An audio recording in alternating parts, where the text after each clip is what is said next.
तो हम लोग क्लास 12 ऑर्गेनिक केमिस्ट्री का जो पहला चैप्टर है, चैप्टर नंबर 10 हैलोजन व्युत्पन्न, हैलोजन डेरिवेटिव्स, वो पढ़ रहे हैं। और उसमें आज हम लोग पढ़ रहे हैं हेलो एल्केन बनाने की विधियां। उसमें से एक विधि हम लोग ले चुके हैं और वो है हेलो एल्केन को हम लोग एल्केन से जो बनाते हैं, जिसकी जो क्रियाविधि होती है, फ्री रेडिकल मैकेनिज्म होती है, वो हम लोग ले चुके हैं। चलो हम लोग इसको शेयरिंग मोड पे ले लेते हैं। तो ये हमने इसको लिया शेयरिंग मोड पे और ठीक है। तो ये अब स्क्रीन आप लोगों के सामने है और इसमें से कौन सी विधि हम लोग डिस्कस कर चुके हैं, ये देखिए। ये जो पहली विधि है ना, जिसमें से हम लोग बना रहे हैं इसको एल्केन्स की रिएक्शन हेलोजन से करवा रहे हैं, किसकी उपस्थिति में? सूर्य के प्रकाश की उपस्थिति में। और ये हमारा हेलो एल्केन बन गया CH3Cl। अच्छा, इसकी जो क्रियाविधि होती है वो मैंने बताया था, चेन रिएक्शन होती है और इसमें मिश्रण बनता है। क्योंकि ये जो CH3Cl बना है, यहाँ पर हम इंक चेंज करते हैं। ओके, ये जो CH3Cl बना है ये फिर वापस Cl2 से रिएक्शन करेगा, क्योंकि सनलाइट तो है ही, Cl2 वहां पे है, तो बन जाएगा CH2Cl2। इस तरह से ये फिर Cl2 से रिएक्शन करेगा, ये बन जाएगा CHCl3। मतलब यहाँ पर आप देखो हुआ क्या, एक हाइड्रोजन को एक क्लोरीन ने रिप्लेस किया। इसका मतलब ये है कि जब तक इसमें प्रोडक्ट में हाइड्रोजन रहेगा तब तक Cl2 इससे रिएक्शन करके हाइड्रोजन को रिप्लेस करता रहेगा और लास्ट में हमें मिल जाएगा इसमें CCl4, जिसमें एक भी हाइड्रोजन नहीं है। तो इसका मतलब इस अभिक्रिया में हमें इन सब का मिश्रण मिलेगा, CH2Cl2, CHCl3 और CCl4। ठीक है, तो इसलिए यह अभिक्रिया शुद्ध कोई यदि हमें प्योर कोई हेलो एल्केन बनाना है तो उसके लिए यह विधि उपयुक्त नहीं है। और इसकी क्रियाविधि किसी को भी पता है क्या, कौन सी क्रियाविधि से यह रिएक्शन होती है? बोलना जरा। मुक्त मूलक प्रतिस्थापन है। प्रतिस्थापन तो है, ये है ही है, क्लोरीन ने हाइड्रोजन को प्रतिस्थापित कर दिया और इसकी क्रियाविधि मुक्त मूलक होती है। हमेशा ध्यान रखना, सूर्य के प्रकाश में जो चेन रिएक्शन होती है, श्रृंखला अभिक्रिया होती है, वो हमेशा ही मुक्त मूलक प्रतिस्थापन होती है। अब जो हमारा आज का मेन जो मेथड है वो बड़ा ही इंटरेस्टिंग है और ये आप लोग क्लास 11 में पढ़ चुके हो। एल्कीन पर हाइड्रोजन हैलाइड HX के योग से, मतलब सेकंड जो हम लोग बना रहे हैं हेलो एल्केन, वो किससे बना रहे हैं बताना भाई? एल्कीन से बना रहे हैं। हम लोग बनाएंगे एल्कीन से RX। ठीक है, हेलो एल्केन कैसे बनाएंगे? बहुत सिंपल सा है। इसको हम लोग सीधा उस पे ले लेते हैं, पेपर पे ले लेते हैं। यहां हम लोग देखते हैं तो हमने सीधा क्या लिया, ये देखो एल्कीन लिया और उम्मीद है आपको बोर्ड दिख रहा होगा। ये हमने एक कोई भी एल्कीन लिया। चलो ये हम वही एल्कीन ले लेते हैं जहां से हमने इस पिछली क्लास में छोड़ा था। ये है एथीन और एथीन की हमने रिएक्शन करवाई किससे? Br2 से नहीं, HX से रिएक्शन कराना है ना इसमें, तो HBr से रिएक्शन करवाई। HBr से रिएक्शन कराने पर क्या होगा, ये जो डबल बॉन्ड के कार्बन है इसमें एक में H जुड़ जाएगा और एक में Br जुड़ जाएगा। क्या प्रोडक्ट बनेगा देखते हैं। CH2 तो है, ये अब डबल बॉन्ड सिंगल बॉन्ड में कन्वर्ट हो गया, CH2, यहाँ पे Br और यहाँ पे H। अब ये जो प्रोडक्ट बन गया वो बन गया ब्रोमो एथेन। क्या बन गया? Bromo ethane. ठीक है, ब्रोमो एथेन ये प्रोडक्ट बन गया। अब चलो यहाँ पर कोई प्रॉब्लम नहीं है, क्योंकि ये जो दोनों हाइड्रोजन है ये एक से ही हैं, दोनों समान हैं, इसलिए H कहीं भी जा सकता है, Br कहीं भी जा सकता है ना। अब हमारे एक प्रॉब्लम आ गई। प्रॉब्लम क्या आई भाई? हमने एल्कीन लिया propene, CH3CH double bond CH2। अब इसकी रिएक्शन यदि HBr से हम लोग कराएंगे तो यहाँ पर दो प्रोडक्ट बनने की संभावना है। कैसे? कि यहां पर देखो, अब मैं एक नंबर रिएक्शन में बता देना चाहता हूं, पहले ही क्लियर कर दूं आपको।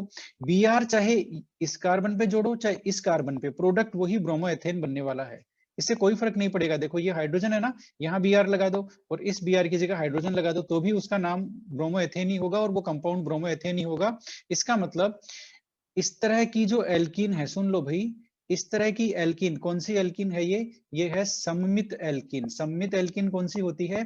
सममित एल्कीन वो होती है जिसमें डबल बॉन्ड वाले कार्बन पर जुड़े हुए हाइड्रोजन की संख्या समान होती है। ये डबल बॉन्ड वाले कार्बन है दोनों, इन दोनों पे दो दो हाइड्रोजन जुड़े हुए हैं, यह सममित एल्केन है। इसमें HX का जब एडिशन कराते हैं, HX यानी कि HBr, HI, HCl, इनका एडिशन कराते हैं तो एक ही प्रोडक्ट बनता है। लेकिन जब असममित एल्कीन होती है, ये देखो ये क्या है, ये है असममित एल्कीन, एल्कीन है ना, ये असम्मित एल्कीन है। असम्मित एल्कीन कौन सी हुई? जब डबल बॉन्ड वाले कार्बन पर हाइड्रोजनों की संख्या में अंतर हो, मतलब एक पे ज्यादा हो एक पे कम हो। आप लोग देख लो यहाँ पर दोनों कार्बन में से इस कार्बन पर जहां मैंने टिक किया है वहां 2 हाइड्रोजन है और इस कार्बन पर एक ही हाइड्रोजन है, सेकंड कार्बन पर। ठीक है, हम इनको फर्स्ट और सेकंड बना सकते हैं। तो सेकंड पे 1 है और फर्स्ट पे 2 हाइड्रोजन है, इसलिए ऐसी एल्कीन हो गई असम्मित एल्कीन। अब असम्मित एल्कीन से जब HBr का योग होगा तो यहाँ पर 2 उत्पाद बनने की संभावना है। अच्छा, संभावना ही नहीं, यहाँ 2 उत्पाद बनते हैं। कैसे बनते हैं? एक में तो हम Br को जोड़ेंगे नंबर 1 कार्बन पर, दूसरे में हम Br को जोड़ेंगे नंबर 2 कार्बन पर, और देखते हैं प्रोडक्ट क्या क्या बनते हैं। चलो देखते हैं। ये CH3, इसका अभी रिएक्शन में कोई काम नहीं है क्योंकि रिएक्शन एल्कीन ही की है, तो डबल बॉन्ड पर ही रिएक्शन होगी। तो हम सबसे पहले नंबर 1 कार्बन पे जोड़ते हैं। ये हमने जोड़ा CH2 के साथ Br और नंबर 2 पे जोड़ा हमने H। एक प्रोडक्ट हमारा ये बना, आप लोग इसको ध्यान से देखिए। दूसरा प्रोडक्ट और देखते हैं, उसमें जो Br है उसको नंबर 2 पे जोड़ते हैं। ये लो भाई, CH3 CH और ये CH2, यहां हमने जोड़ा हाइड्रोजन और यहां हमने जोड़ा Br। ठीक है, ये देखो 2 उत्पाद बनने की 2 उत्पाद बनते हैं, यहाँ पर 2 प्रोडक्ट बनते हैं। असम्मित एल्कीन में HX का जब योगात्मक अभिक्रिया होती है हेलो एल्केन बनाने के लिए, तो 2 उत्पाद बनते हैं। इन दोनों में से मुख्य कौन सा होगा और अल्प मात्रा में कौन सा बनेगा? मतलब मेजर और माइनर, मेजर प्रोडक्ट कौन सा होगा, माइनर प्रोडक्ट कौन सा होगा? क्या कोई बता सकता है? मुख्य उत्पाद कौन सा है इन दोनों में से? पहले वाला। कौन सा वाला? पहले वाला। पहले वाला मुख्य उत्पाद नहीं है, नहीं है। ठीक है, अब सबसे पहले इनका नाम ले लेते हैं। एक नंबर का नाम बताओ भाई, एक नंबर कंपाउंड का बोलो। 1 ब्रोमो प्रोपेन, प्रोपेन। 2 नंबर का नाम बताओ। 2 ब्रोमो प्रोपेन। बहुत सिंपल सी बात है। तो यहाँ पर 2 उत्पाद बनने की संभावना है, 1 ब्रोमो प्रोपेन और 2 ब्रोमो प्रोपेन। अब मैं बता दूं आपको, 2 ब्रोमो प्रोपेन यहाँ पर मेजर प्रोडक्ट है। मेजर का मतलब वो ज्यादा मात्रा में बनता है और वो बनता है 80%। ठीक है, और ये माइनर है, माइनर है। 1 प्रोडक्ट जो 1 ब्रोमो प्रोपेन है वो है माइनर। माइनर का मतलब ये कितना बन रहा है बताना जरा? 20%। ठीक है, अब ये ऐसा क्यों हुआ, इसकी व्याख्या करने के लिए एक साइंटिस्ट थे, उसका नाम किसी को पता है क्या? बताओ, उस साइंटिस्ट का नाम किसी को पता है क्या? किसी को ही नहीं पता? वो तो बहुत अच्छा साइंटिस्ट था बेचारा। मार्कोनी। मार्कोनिकॉफ, मार्कोनी नहीं, मार्कोनिकॉफ। मार्कोनिकॉफ साइंटिस्ट ने इसकी व्याख्या करी कि ऐसा क्यों हुआ, क्यों एक 20% बन रहा है, क्यों एक 80% बन रहा है। ठीक है, इसका उत्तर उसने बताया। उसने क्या कहा? सबसे पहला तो अपना नियम दिया, जिसे हम क्या कहते हैं? मार्कोनिकॉफ का नियम। ठीक है, अब नियम क्या दिया उसने? ये जो हो रहा है ना, ये जो हो रहा है इसी को उसने नियम बना दिया। ठीक है, क्या हो रहा है और क्या नियम बना, ये देखो। उसने कहा कि असम्मित एल्कीन की, भाई सम्मित एल्कीन में तो कोई पंगा ही नहीं है, वहां तो दोनों कार्बन बराबर हैं। असम्मित एल्कीन में HX का मतलब HBr, HI, HCl कोई भी, ठीक है, उसकी जब योगात्मक अभिक्रिया होती है तो जुड़ने इसका HX का पॉजिटिव पार्ट, HX का पॉजिटिव पार्ट यानी कि हाइड्रोजन, ऐसे या तो ऐसे कह दो या सीधा ही कह दो हाइड्रोजन। तो उसने ये कहा कि हाइड्रोजन उस डबल बॉन्ड के उस कार्बन पर जाता है जहां पर हाइड्रोजन पहले से ज्यादा है। अब दोबारा सुनो, मार्कोनिकोव का नियम क्या है? असम्मित एल्कीन की अभिक्रिया जब HX से कराते हैं तो हाइड्रोजन उस कार्बन पर जाता है जहां पर हाइड्रोजन की संख्या पहले से ज्यादा हो, पहले से ही ज्यादा हो, ऑलरेडी ज्यादा हो। ठीक है, तो यहां पर हमारे पास 2 कार्बन है डबल बॉन्ड से जुड़े हुए, नंबर 1 नंबर 2। तो भाई कहां ज्यादा है हाइड्रोजन, कौन से कार्बन पे ज्यादा है? बोलना जरा जोर से।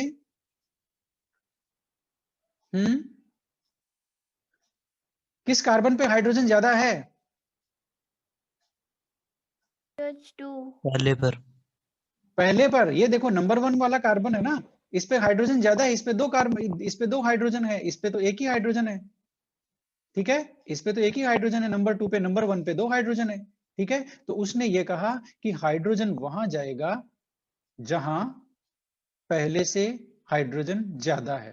ठीक है, मतलब हाइड्रोजन उस डबल बॉन्ड के उस कार्बन पे जाएगा जिस पर हाइड्रोजन पहले से ज्यादा है। तो पहले से ज्यादा नंबर 1 पे है, तो उसने कहा हाइड्रोजन यहां जाएगा, तो Br कहां जाएगा, Br दूसरे पे जाएगा, मतलब Br नंबर 2 पे जाएगा। और वो मुख्य उत्पाद होगा, इसने कहा वो मुख्य उत्पाद होगा जिसमें हाइड्रोजन कहां जाएगा, डबल बॉन्ड के उस कार्बन पर जहां पर हाइड्रोजन पहले से ज्यादा है। तो देखो नंबर 1 पे हाइड्रोजन हमने कौन से में भेजा, 2 ब्रोमोप्रोपेन में या 1 ब्रोमोप्रोपेन में, बोलना जरा। 2 ब्रोमोप्रोपेन में, 2 ब्रोमोप्रोपेन में देखो हाइड्रोजन कहां गया, नंबर 1 कार्बन पे गया जहां हाइड्रोजन पहले से ही ज्यादा है, जहां पहले से ही 2 हाइड्रोजन है, यहाँ 1 हाइड्रोजन है, यहाँ गया Br। ठीक है, तो मार्कोनिकोफ के अनुसार अब आप बता सकते हो कि मुख्य उत्पाद क्या होगा। मुख्य उत्पाद वो होता है जहां हाइड्रोजन उस डबल बॉन्ड के उस कार्बन पे एटम पे जाता है जिसपे हाइड्रोजनों की संख्या पहले से ही ज्यादा होती है, तो वो है हमारा नंबर 2 उत्पाद। तो ये हो गया मुख्य उत्पाद और ये था मार्कोनिकोफ का नियम। अब ऐसा कैसे हुआ भाई, मार्कोनिकोफ ने तो इसको देख करके नियम बना दिया, मुख्य उत्पाद को अभिक्रिया को देख करके नियम बना दिया, लेकिन मार्कोनिकोफ ने साथ के साथ इसकी व्याख्या भी दी। उसने बताया कि क्यों 2 ब्रोमोप्रोपेन, क्यों 2 ब्रोमोप्रोपेन मुख्य उत्पाद होता है। मुख्य उत्पाद कौन सा होता है, एक बार जोर से बोलना सारे के सारे, ताकि आप लोगों को याद रहे ये चीज। 2 ब्रोमोप्रोपेन हुआ कि 2 ब्रोमो प्रोपेन प्रोपेन। ओके, अब देखो ये जो उत्पाद है ना, ये मुख्य उत्पाद कैसे बना, ये मार्कोनिकोफ ने इसकी व्याख्या की। मार्कोनिकोफ ने सबसे पहली इंपॉर्टेंट बात बताई कि यह अभिक्रिया है इलेक्ट्रोफिलिक, इलेक्ट्रोफिलिक सब्स्टिट्यूशन रिएक्शन। यह है इलेक्ट्रोफिलिक प्रतिस्थापन अभिक्रिया।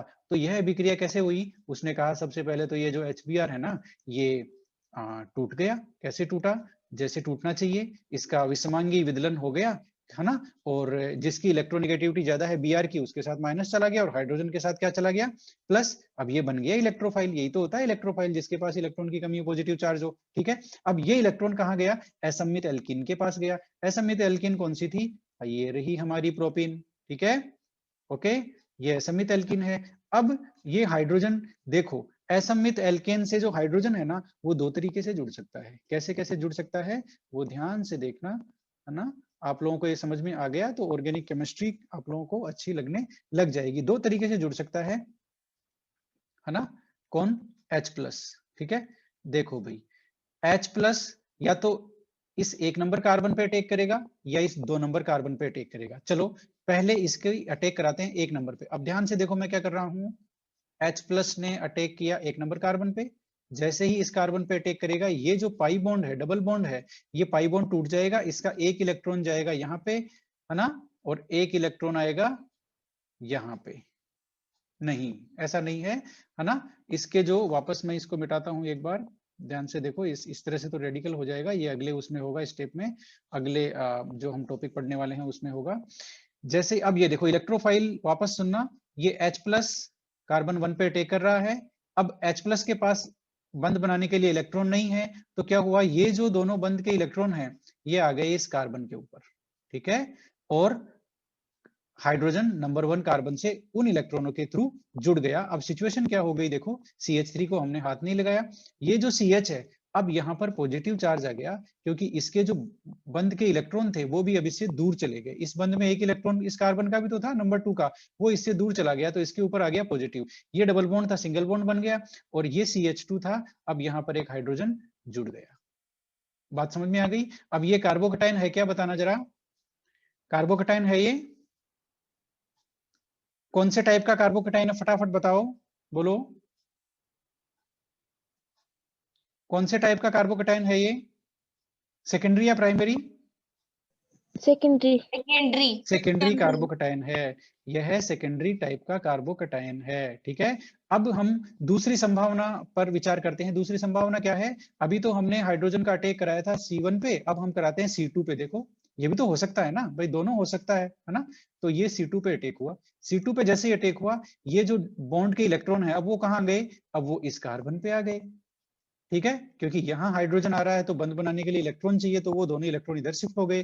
तो फिर अब जो कार्बोकटाइन बना वो कौन सा बनेगा, बताना जरा, बोलो, प्राइमरी, क्योंकि अब इस नंबर 1 कार्बन एटम पे क्या आ गया, पॉजिटिव चार्ज।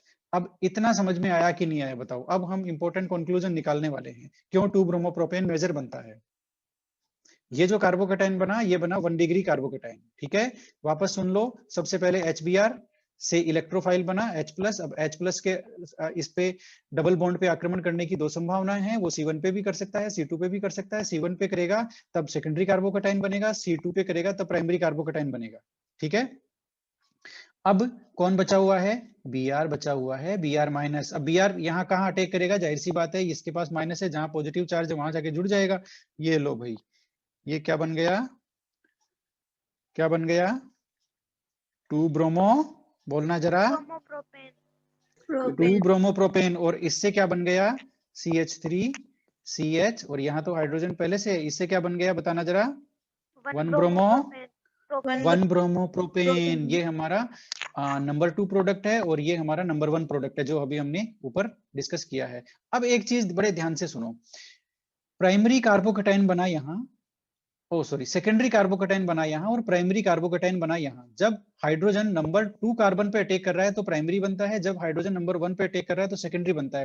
प्राइमरी और सेकेंडरी में ज्यादा स्थायी कौन है बताओ, ज्यादा सेकेंडरी। स्टेबल कौन है, सेकेंडरी मोर स्टेबल है, सेकेंडरी ज्यादा स्थायी है। तो सेकेंडरी ज्यादा स्थायी है तो इसका प्रोडक्ट भी ज्यादा बनेगा, क्योंकि यह ज्यादा स्थायी है, इसलिए इसका उत्पाद ज्यादा बनेगा। इसलिए 2 ब्रोमोप्रोपेन ज्यादा बनता है 80%, और 1 ब्रोमोप्रोपेन, क्योंकि प्राइमरी कार्बोकेटाइन कम स्थायी है, इसलिए उसका उत्पाद जो 1 ब्रोमोप्रोपेन बनता है वो बनता है कम मात्रा में 20%। अब कहानी समझ में आई, मार्कोनिकोव का नियम समझ में आया, और मार्कोनिकोव के नियम का कारण क्या है, इस अभिक्रिया की क्रियाविधि हमने देख ली है कि यह अभिक्रिया किस तरह से होती है, ठीक है। तो इस तरह से ये हमने क्या डिस्कस किया अभी अभी, मार्कोनिकोव के नियम की जो क्रियाविधि है कि क्यों मार्कोनिकोव ने ऐसा नियम दिया, क्या उसका कारण था, वो था। तो इसमें क्या क्या चीज हमें सीखने को मिली, देखो क्या क्या हमने उपयोग लिया। सबसे पहला तो इसमें हमें यह पता होना चाहिए इलेक्ट्रोफाइल क्या होता है, ठीक है। दूसरा, इसमें यह पता होना चाहिए कार्बोकेटाइन का स्थायित्व कहाँ ज्यादा है कहाँ कम है। सेकेंडरी कार्बोकेटाइन उससे ज्यादा स्थायी होता है प्राइमरी, इसलिए सेकेंडरी कार्बोकेटाइन का जो उत्पाद है 2 ब्रोमोप्रोपेन वो ज्यादा बनेगा। बहुत सिंपल सी कहानी है। इसलिए जो छोटे छोटे कॉन्सेप्ट हैं वो ऑर्गेनिक केमिस्ट्री में रिएक्शन समझने के लिए काम आते हैं, ठीक है। तो ये तो हो गया मार्कोनिकोव का नियम। अब यदि मैं आपको कोई भी प्रॉब्लम दिखाऊं, अब आपको पता चल गया कि हाइड्रोजन कहाँ जाएगा। चलो मैं एक बहुत सिंपल सी वो बताता हूं आप लोगों को, मेजर और वो बताना है, इसका मेजर और माइनर बताना है, ठीक है। या फिर एक काम करते हैं, पहले दूसरी और चीज देख लेते हैं। अब यहाँ पर फिर एक प्रॉब्लम आ गई। क्या प्रॉब्लम आई भाई, प्रॉब्लम ये आई कि प्रोपीन की रिएक्शन HBr से कराते हैं तो हमेशा ज्यादा मात्रा में कौन बनेगा, बोलना जरा।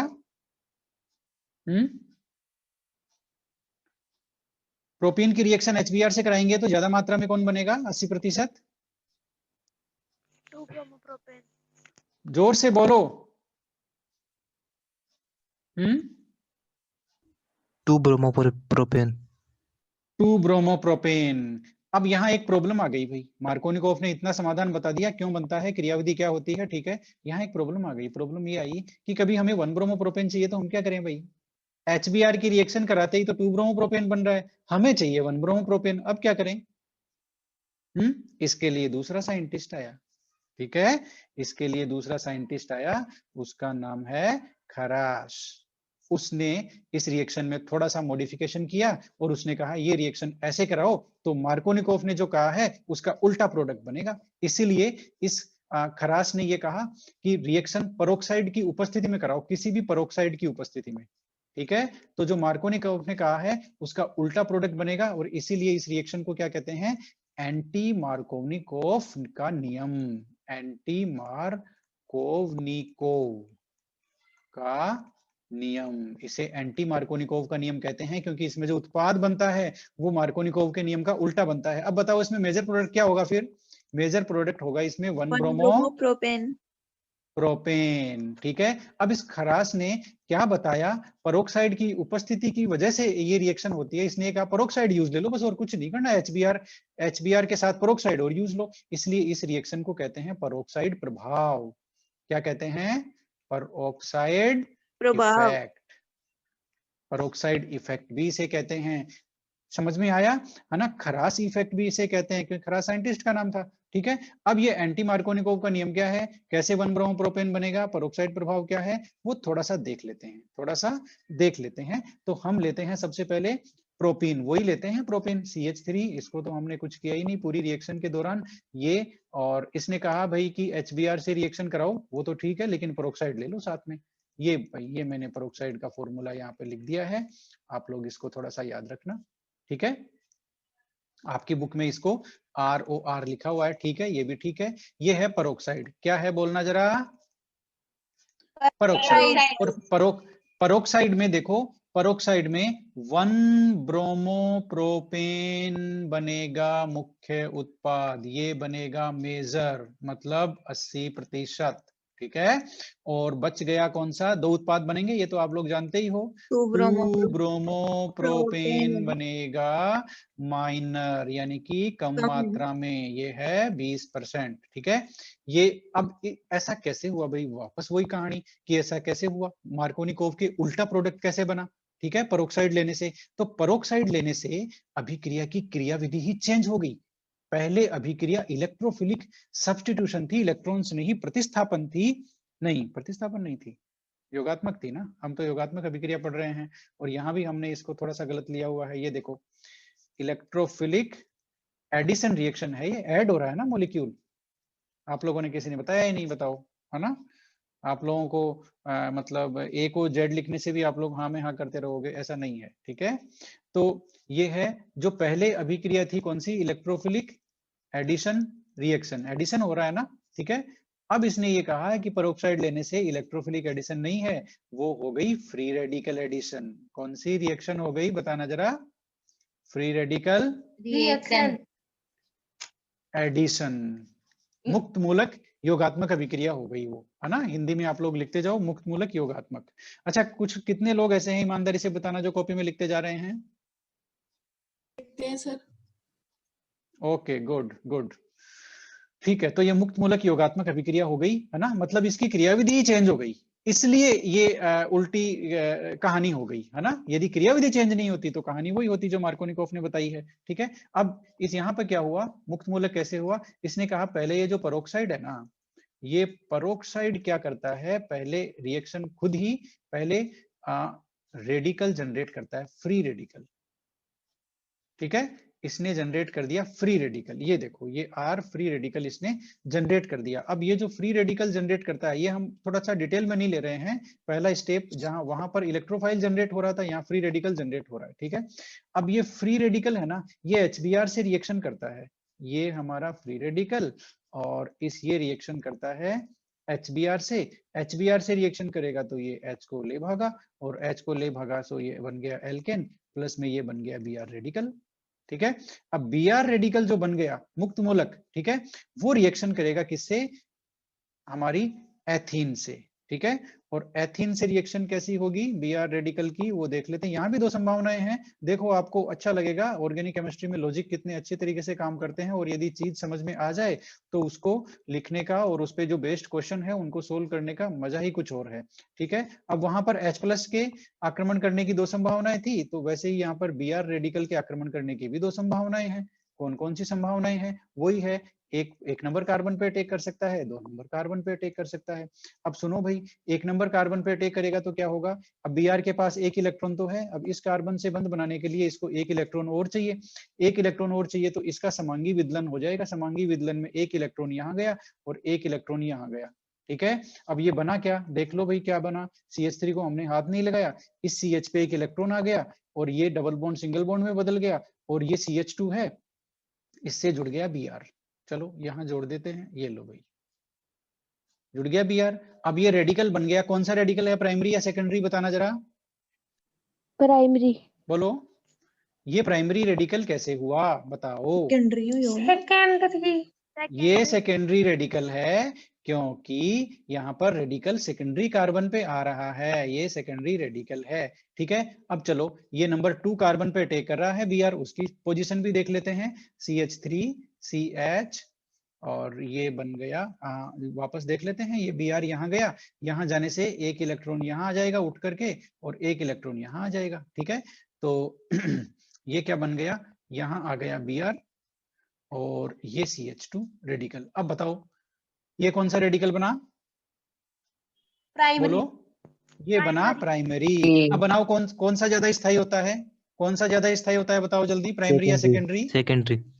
सेकेंडरी ज्यादा स्थायी होता है। अब इस सेकेंडरी पर आगे से वापस जो HBr है ना, वो HBr इससे रिएक्शन करेगा और HBr रिएक्शन करेगा और ये H है ना, ये H किससे अटैच हो जाएगा, इस यहाँ पर जहां पर रेडिकल है वहीं अटैच होगा, जाहिर सी बात है ना। तो इससे प्रोडक्ट बन गया CH3CH और यहाँ पर आ गया हाइड्रोजन और यहाँ पर CH2 और ये बन गया Br और ये बन गया 1 ब्रोमो, बोलना जरा, बोलो, प्रोपेन, 1 ब्रोमो प्रोपेन। और ये HBr अब यहाँ वापस रिएक्शन करेगा तो इससे क्या प्रोडक्ट बनेगा, इससे ये H यहाँ जाएगा तो बन गया, बोलना जरा, प्रोपेन।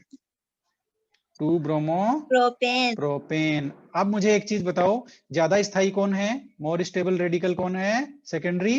अब सेकेंडरी रेडिकल मोर स्टेबल है तो इसका उत्पाद भी ज्यादा होगा, इसलिए यहाँ पर सेकेंडरी रेडिकल जब Br ने नंबर 1 एटम पर अटैक किया तब बना सेकेंडरी रेडिकल और सेकेंडरी रेडिकल का स्थायित्व ज्यादा होने की वजह से इसका जो उत्पाद है वो भी बना अधिक, इसलिए ये बनता है मेजर, और मेजर यानी कि 80% और ये बनता है माइनर यानी कि 20%। अब आपको कहानी समझ में आई। ऑर्गेनिक केमिस्ट्री में देखो जैसा चाहिए वैसा हम कर सकते हैं।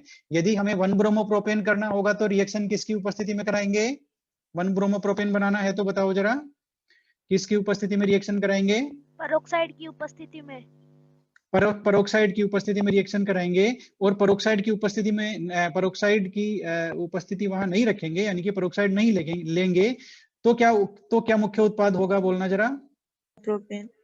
2 ब्रोमो प्रोपेन।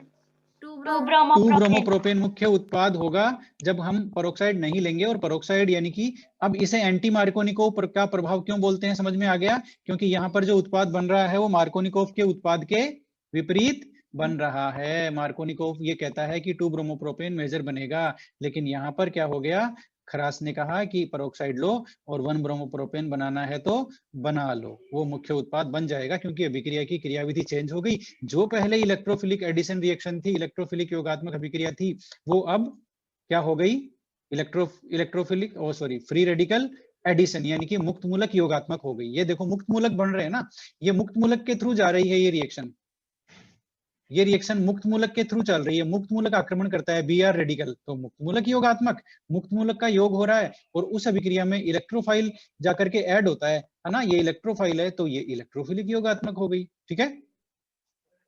अब मैं आपसे कुछ सवाल पूछता हूं, आप लोगों को कुछ जवाब देने होंगे और आप लोगों को पता लग जाएगा कि सच में ही जो केमिस्ट्री है यदि उसको सीखते हैं तो वो कितनी मजेदार हो सकती है, ठीक है। चलो भाई हम लोग चलते हैं एनसीईआरटी में क्लास 12 और हम लोग आ गए थोड़े से आगे, यस ये हम लोग आ गए, उत्तर मैं छुपा देता हूं।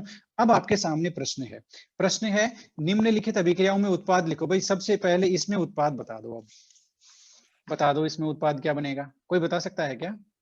Br कहां जाएगा, देखो मैं नंबर 1 नंबर 2 कर देता हूं, नंबर 1 नंबर 2, Br कहां जाएगा जल्दी बोलो,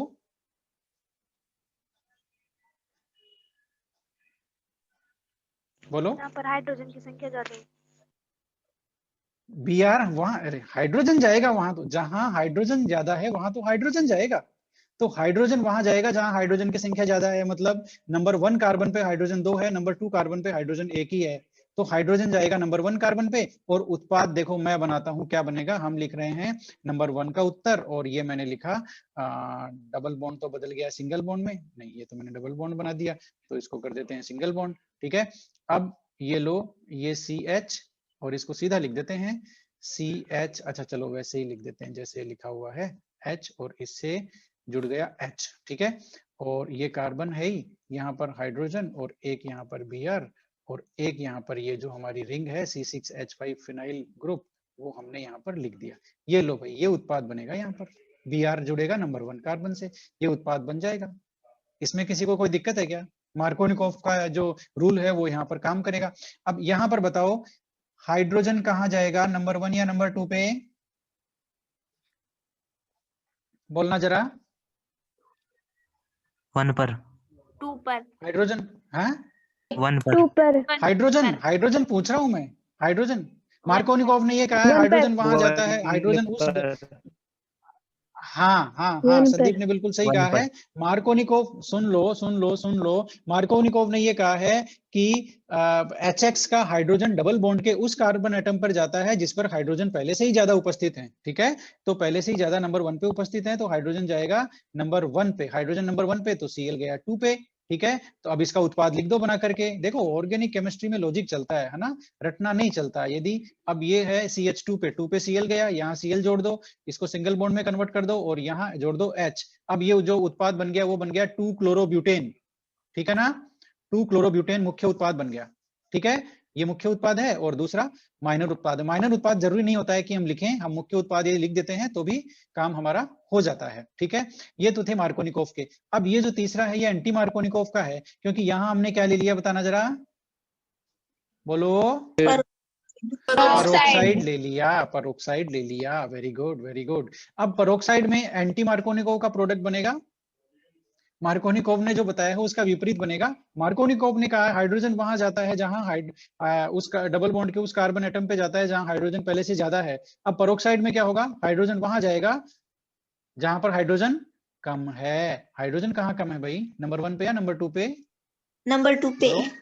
नंबर 2 पे। तो हाइड्रोजन को तो भेज दो नंबर 2 पे और ब्रोमीन को भेज दो नंबर 1 पे। ठीक है, क्या प्रोडक्ट बनता है, चलो बनाते हैं। सबसे पहले बेंजीन रिंग बनी है, ये लो बेंजीन रिंग बना देते हैं। उससे जुड़ा है कार्बन एटम CH2, इस पे हमारा कोई काम ही नहीं है क्योंकि ये डबल बॉन्ड से नहीं जुड़ा है। फिर ये कार्बन एटम है, नंबर 2 पे जाएगा हाइड्रोजन, क्योंकि ये परोक्साइड की है ना, तो यहाँ पर हो जाएगा CH2, सीधा लिख देते हैं, ये सिंगल बॉन्ड हो गया, यहाँ CH2 और इससे जुड़ गया Br। हो गया? हुआ कि नहीं हुआ? हो गया। अब मुझे बताओ, यदि ऑर्गेनिक केमिस्ट्री समझ के चलते हैं तो मुश्किल है कि आसान है? मुश्किल है कि आसान है? आसान। बोलो। आसान है, आसान है। ठीक है, तो मार्कोनिकोव, देखो ये सारी चीजें यदि हम लोग स्टेप बाय स्टेप समझ के चलते हैं तो हमें बहुत इजी लगेगी। और ये वैसे ही है जैसे हम लोग एडिशन करते हैं ना, 2 और 2 कितने होते हैं, 4। तो ये वैसे ही है, यदि आप लोग समझ लोगे तो आपको उतना इजी लगेगा। जैसे मैंने आपके सामने रटा नहीं, मैंने प्रोडक्ट निकाल दिए इनके, क्योंकि मैंने उस चीज को समझ लिया। बात समझ में आई है ना? तो इस तरह से हम ये कर सकते हैं। अब इसके बाद देखते हैं हमारे क्या क्या रिएक्शंस हैं, है ना? आप लोगों को दोबारा जुड़ना नहीं है ना? तो हम ये देखो, अब हमने देखो आज किया क्या है, मैं हकीकत बताता हूं आप लोगों को। हमने ये जो नंबर 2 है, कौन सा है, नंबर 2 है ना, ये नंबर 2, ये सिर्फ इतना ही है, बुक में इतना सा है, लेकिन इसने हमारा तो 40 मिनट ले लिया। ठीक है, चलो कोई बात नहीं, है ना? अब जो अगला है वो है अल्कोहल से रिएक्शन। ठीक है, अब अल्कोहल से रिएक्शन में बहुत सिंपल है, ज्यादा कुछ इसमें वो प्रॉब्लम है नहीं। हम बनाएंगे अल्कोहल से एल्केन, हेलो एल्केन, मतलब ROH अल्कोहल है, इससे बनाएंगे हम RX यानी कि हेलो एल्केन। ठीक है, कैसे बनाएंगे भाई, इसकी रिएक्शन, अल्कोहल की रिएक्शन कराएंगे हैलोजन अम्लों से। ये देखो हैलोजन अम्ल, हैलोजन अम्ल का मतलब देखो क्या होता है, HX यानी कि HCl, HBr, HI, इनसे रिएक्शन करा करा के क्या बनाएंगे हम, हेलो एल्केन। ठीक है, तो सबसे पहले मैं बता देता हूं कि RX में RCl कैसे बनाते हैं। RCl का मतलब है क्लोरो एल्केन। क्लोरो एल्केन कैसे बनाते हैं, तो क्लोरो एल्केन के लिए सबसे नंबर 1 ये जो मेथड है ये सबसे ज्यादा फेमस है। यहाँ पर हम रिएजेंट क्या यूज लेते हैं, ZnCl2HCl, इसे हम बोलते हैं लूकास अभिकर्मक। कौन सा अभिकर्मक बोलते हैं बताना जरा, लूकास, लूकास अभिकर्मक, लूकास रिएजेंट, लूकास रिएजेंट। ठीक है, तो ये जो लूकास रिएजेंट है, लूकास अभिकर्मक है, इसकी रिएक्शन हम कराते हैं अल्कोहल से। ये सीधा ही ये जो क्लोरीन है ये किसको रिप्लेस कर देता है बताना जरा, OH को। क्लोरीन OH की जगह आ गया और OH किससे जुड़ गया, H से, बन गया H2O। बात खत्म, बहुत सिंपल है। ठीक है, इसे हम कैसे लिख सकते हैं, बहुत सिंपल तरीके से हम इसे दिखा सकते हैं। यहां हमने लिया ROH, ठीक है, इसकी रिएक्शन हो गई किससे, HCl से, तो यहाँ हमने दिखाया H और ये हो गया Cl, और ये हम ZnCl2 तो ले ही रहे हैं, गर्म कर ही रहे हैं, ठीक है। अब ये क्या होगा, ये बन गया H2O और R जुड़ गया Cl से, बन गया RCl प्लस H2O, कहानी खत्म, बन गया RCl। तो क्लोरो एल्केन बनाने की यह सबसे इंपॉर्टेंट मेथड है। कौन सा, बताना जरा, कौन से अभिकर्मक से? लुकास अभिकर्मक HCl प्लस, बोलो लुकास अभिकर्मक क्या है? HCl प्लस, बोलो लुकास अभिकर्मक क्या है? HCl प्लस ZnCl2 ZnCl2, ठीक है। अब ये तो हो गई कौन के क्या बनाने की बात, RCl बनाने की बात, क्लोरो एल्केन। अब ब्रोमो एल्केन बनाए, हाइड्रो एल्केन बनाए, वो कैसे बनाएंगे? तो ब्रोमो एल्केन बनाने का हमारे पास यहाँ मेथड है, और वो है अल्कोहल की रिएक्शन हम लोग HBr से करवाएं, और वो भी H2SO4 की उपस्थिति में, सांद्र H2SO4 की उपस्थिति में करवाएं, ठीक है। तो सीधी रिएक्शन वो की वही होती है, ये बन गया H2O और Br जुड़ गया R से, RBr बन गया और ये H2O बन गया, ठीक है। तो आयोडो एल्केन बनाने की रिएक्शन हम लोग कल डिस्कस करेंगे। आज की क्लास में हम लोग